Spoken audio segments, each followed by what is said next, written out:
Hey everybody, Graveyard Carz here. Little tiny Jeffrey out on the site. We just got a lead on this 1970 Barracuda in our own backyard, about 45 minutes away from the shop.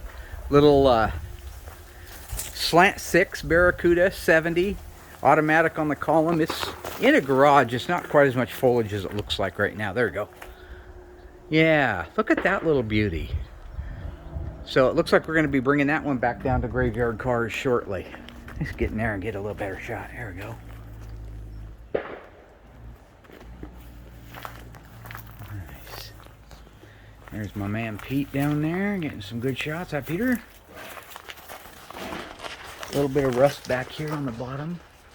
That's pretty normal on these cars, the bottoms of the quarters. Haven't really seen it there as much, but that happens.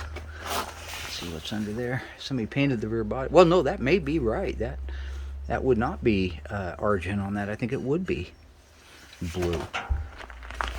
Slant 6 automatic on the column. Is that cool or what? Okay, we're going to get this thing out and we'll pick up the video there.